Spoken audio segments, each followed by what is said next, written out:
School की meeting खत्म होते ही मैंने टैक्सी ली और घर की ओर भागी। पता नहीं क्यों आज निकिता, मेरी बहू और मेरे बेटे साहिल ने मुझसे प्रॉमिस किया था कि शाम के 6 बजे तक घर पहुंच जाऊं।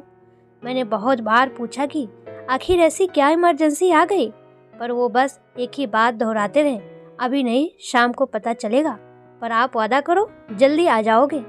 वैसे मैं कभी कभी दोनों को घर में अकेले रहने का मौका भी देती हूँ। उन दोनों की याद आते ही मेरे होठों पर मुस्कुराहट आ गई। 5 साल हो गए थे शादी के, पर अभी भी नए जोड़े जैसे दिखते थे दोनों। साथ ऑफिस आते, साथ वापस आते। फिर निकता रसोई में मेरा हाथ बटाने आ जाती तो पीछे पीछे मेरा बेटा साहिल भी। मैं कहती जाओ तुम दोनों आराम करो, थक गए होगे, तो वही मुझे रसोई से बाहर निकाल देते, ये कहते हुए अब हम दोनों रसोई संभालेंगे, आप जाकर अपने पोते के साथ खेलो। बेचारा कब से अपनी दादी को याद कर रहा है। मैं समझती भी सब कुछ दोनों की गुटरगू में को मेरा कोई काम नहीं सोचकर अपने पोते अंशुल के पास चली आती, जो मुझे देखते ही मुझसे लिपट जाता। ट्रैफिक जाम की वजह से टैक्सी रुक गई थी, पर मेरी यादें नहीं रुकी थी। मुझे आज भी उस दिन की तस्वीर साफ नजर आती है, जब साहिल की 25वीं जन्मदिन पर मैंने उसे आशीर्वाद देते हुए कहा था, बेटा खूब उन्नति कर, अपनी नौकरी में, जिंदगी में खूब आगे बढ़ना और लंबी उम्र मिले मेरे बेटे को। तो उसने अपना सर मेरे गोद में रखते हुए पूछा था, माँ क्या आशीर्वाद सच होते हैं? मैंने प्यार से कहा था, हाँ बेटा, बड़े बुजुर्गों के आशीर्वाद ना मिले तो हम कुछ नहीं कर सकते, और माँ का आशीष बच्चों को हर मुश्किलों से बचाता है। साहिल ने पूछा था, आपका आशीष भी तो मुझे हर मुश्किल से बचाएगा ना? मैंने प्यार से उसके सर पर हाथ फेरा था, जरूर बेटा, और आपने कभी कोई गलत काम नहीं किया तो फिर आप पर कोई मुसीबत आएगी ही क्यों? साहिल ने झिझकते हुए कहा था, माँ मैं आज अपने जन्मदिन पर आपसे कुछ मांगना चाहता हूँ। मैंने बड़े आश्चर्य से उसे देखा। साहिल बड़ा ही शांत और होनहार बच्चा था। उसने न कभी कोई जिद की, न कभी कोई चीज मुझसे मांगी। बचपन से ही अपना काम खुद करता, मेरी मदद करता और पढ़ाई में अव्वल था। तभी तो पढ़ाई समाप्त होते ही उसे अच्छी नौकरी मिल गई थी। उसने मुझे चुप देखकर कहा, माँ मैंने अब तक आपसे कभी कुछ नहीं मांगा, मैं कोई गलत मांग नहीं रखूंगा। मैंने उत्तर दिया था, मुझे पता है बेटा, बचपन में तो नहीं मांगा, अब मेरा कमाऊ बेटे को क्या जरूरत पड़ गई? माँ से यही सोच रही हूँ। साहिल ने मेरे हाथ को पकड़ते हुए धीरे से कहा था, माँ मैं एक लड़की से प्यार करता हूँ। वैसे तो मुझे साहिल जैसे शांत और शर्मीले लड़के से, जो कभी किसी लड़की की ओर आंख उठाकर भी नहीं देखता था, ऐसी उम्मीद नहीं थी। पर दिल ने कहा, जरूर कोई खास लड़की होगी जिसने साहिल को उसकी ओर झुकने को मजबूर कर दिया है। पर शायद और आगे बढ़ने से पहले मेरे बेटे को मेरी इजाज़त चाहिए थी, इसलिए मैंने मुस्कुराकर जवाब दिया, चल अच्छा हुआ तूने खुद अपने पसंद की लड़की चुनकर मेरी टेंशन कम कर दी। पर साहिल इसके जवाब में चुप रहा। उसके माथे पर उभरी सलवटें साफ बता रही थी कि कुछ समस्या जरूर है। मैं ये सोचकर काँप गई कि कहीं कोई बड़ी प्रॉब्लम ना हो जिससे मेरा बेटा इतना चिंतित है। मैंने उसके हाथों को सहलाते हुए धीरे से पूछा, क्या बात है साहिल? पर उसने जवाब में एक बार मेरी ओर देखा और अपनी नाखून कुतरने लगा। इसका मतलब था कोई गंभीर समस्या है। मैंने चिंतित होकर पूछा, तो क्या वो हमारे खानदान से नहीं है? साहिल ने तुरंत जवाब दिया, नहीं माँ, वो हमारे खानदान की है, बहुत खूबसूरत और होशियार है। कल ही उसका रिजल्ट आया है, फर्स्ट क्लास मिला है बीए में। मैंने आश्वस्त होकर कहा, तो फिर क्या दिक्कत है? उनके घर वाले नहीं मान रहे हैं? मुझे ले चल उनके घर, तो इतनी अच्छी नौकरी करता है, वो क्यों नहीं मानेंगे? साहिल ने सर हिलाते हुए कहा, नहीं माँ, उसके घर वालों को तो कुछ पता भी नहीं है। मुझे अब उसकी ये बातों को आँख मिचौली अच्छी नहीं लग रही थी। मैंने अपना धीरज खोते हुए कहा, देख बेटा, मेरी जान मत सुखा, सीधी तरह बता क्या बात है, क्या वो लड़की तुझे पसंद नहीं करती? साहिल ने तुरंत जवाब दिया, नहीं माँ, हम एक दूसरे से बहुत प्यार करते हैं। और कहते ही शर्म से अपनी गर्दन झुका ली। अब मैं थोड़ी झुंझला कर बोल पड़ी, ये नहीं वो नहीं, बेटा पहेलियाँ मत बुझा, साफ साफ कह क्या प्रॉब्लम है? साहिल ने मेरी तरफ देखते हुए कहा, माँ वो मांगलिक है। मैं चुप थी। वो मांगलिक है पर साहिल नहीं, और मांगलिक किसी और से शादी नहीं कर सकते वरना उसके जीवन साथी के प्राणों का संशय हो सकता है। पर साहिल उससे प्यार करता है और इन बातों को बिल्कुल नहीं मानता है। और मेरी बात कहो तो मुझे खुद पता नहीं मैं इसे मानती हूँ या नहीं, क्योंकि ऐसे हालात कभी बने ही नहीं जो मुझे इस विषय पर सोचने पर मजबूर करे। साहिल मुझे चुप देखकर घबराया हुआ कह रहा था, माँ मैं जानता हूँ आप ये सब नहीं मानती, मैं निकिता के बिना जी नहीं सकता माँ, प्लीज़ माँ। मैंने अपनी चुप्पी तोड़ी, लेकिन मैं इसमें क्या कर सकती हूँ। बस माँ आप निकिता और उसके घर वालों को बताना मैं भी मांगलिक हूँ। मैंने पंडित जी से बात कर ली है, वो मेरी जन्म कुंडली बदल देंगे। क्या निकिता को पता है कि तू मांगलिक नहीं है? नहीं माँ, अगर उसे पता चल जाए तो वो मुझसे शादी करेगी ही नहीं। उसने कहा है माँ कि अपनी कुंडली पता करके आओ। अगर तुम मांगलिक नहीं हुए तो मैं तुमसे शादी नहीं करूँगी, क्योंकि मैं तुम्हारा बुरा कभी नहीं सोच सकती। लेकिन बेटा वो तो तुझसे प्यार करती है ना? हाँ माँ, इसलिए तो मेरा कुछ अमंगल हो नहीं चाहती। और आप तो ये सब बातें नहीं मानती ना माँ।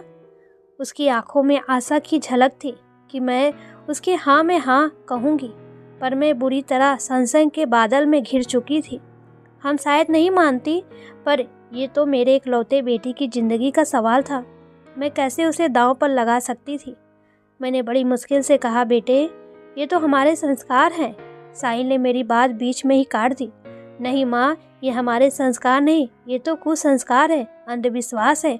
आपने ही मुझे सिखाया था ना। बेटा मैं तेरी माँ हूँ, मैं जानती हूँ ये सब गलत बातें हैं, पंडितों के बनाए हुए धर्म के नाम पर गलत चीज़ें, पर मैं अपने बेटे को ही कैसे। मैंने अपनी बात अधूरी छोड़ दी। पर माँ आप ही तो कहती हैं ना कि समाज के बनाए गलत नियम को, रीति रिवाज को तोड़ने की शुरुआत खुद से ही करनी पड़ती है। आपने ही मुझे सरोजनी नायडू की कहानी सुनाई थी ना, कि कैसे वो जात प्रथा को गलत साबित करने के लिए खुद ब्राह्मण होते हुए भी उस समय नीची जात मानी जाने वाली नायडू से शादी की थी। मैं बस इतना ही बोल पाई थी, बेटा मुझे थोड़ा सा वक्त दे सोचने के लिए। 1 हफ्ता गुजर गया था, पर मैं कोई भी निर्णय नहीं ले पाई थी। अगर कोई दूसरी समस्या होती तो शायद मैं उसे अब तक सुलझा लेती, पर यह तो जिंदगी का सौदा था। आज मैं समझ रही थी कि भले ही हम बड़ी बड़ी बातें करें, आधुनिक बनते हों, कुसंस्कारों अंधविश्वासों को त्यागने का, बड़े बड़े भाषण झाड़कर महान बनने का नाटक करें, पर हम तो वहीं अटके हुए हैं जहाँ हमारी नानी दादी थी। कुछ नहीं बदला था।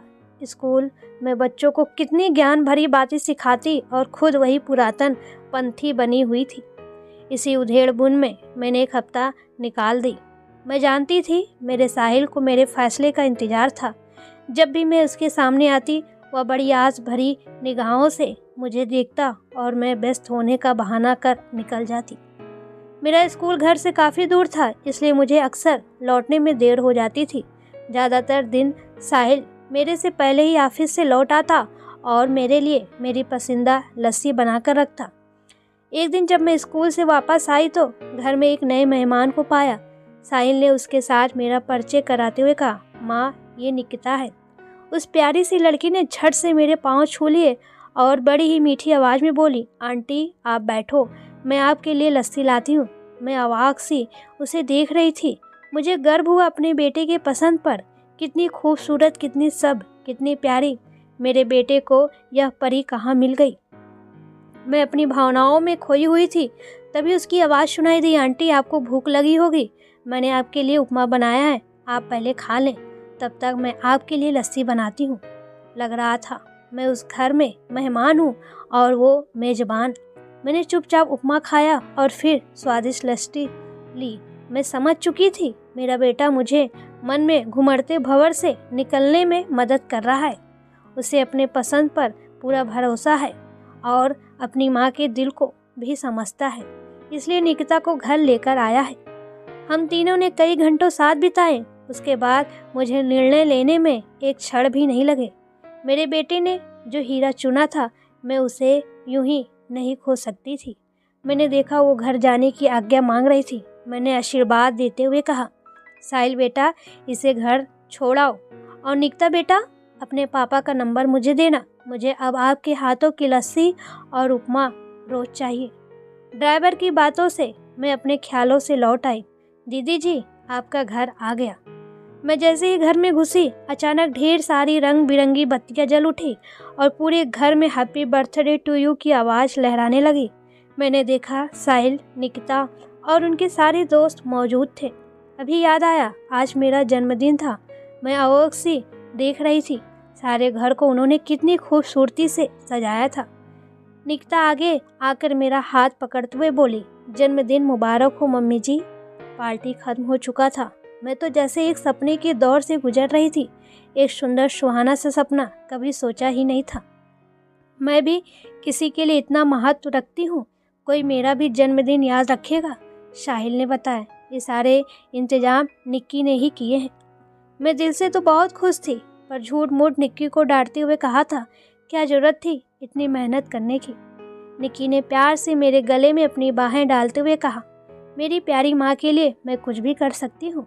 आपने मुझे जो उपहार दिया है उसका तो मैं कभी भी मोल नहीं चुका सकती। बस आपके इस शुभ दिन पर मेरी तरफ से आपको एक छोटा सा उपहार। मैंने देखा उसके हाथ में मेरी पसंद की रिच वॉच थी, जिसे खरीदने का जिक्र मैं कई दिनों से कर रही थी, पर समय भाव के कारण नहीं हो रहा था। उसने मेरे हाथों में घड़ी पहनाकर मेरे पैर छू लिए और भराए स्वर में बोली, मम्मी जी, बस यही आशीर्वाद देना, हम सब यूं ही हर घड़ी साथ रहें। मैंने उसे गले से लगा लिया और दिल में बस यही ख्याल आया, जिसके शुभ कदम घर में मंगल ही मंगल करे, वो क्या मांगलिक हो सकती है। शायद हमें मांगलिक का सही अर्थ ही नहीं पता। दोस्तों, ये कहानी आपको कैसी लगी प्लीज़ कमेंट में ज़रूर बताएं।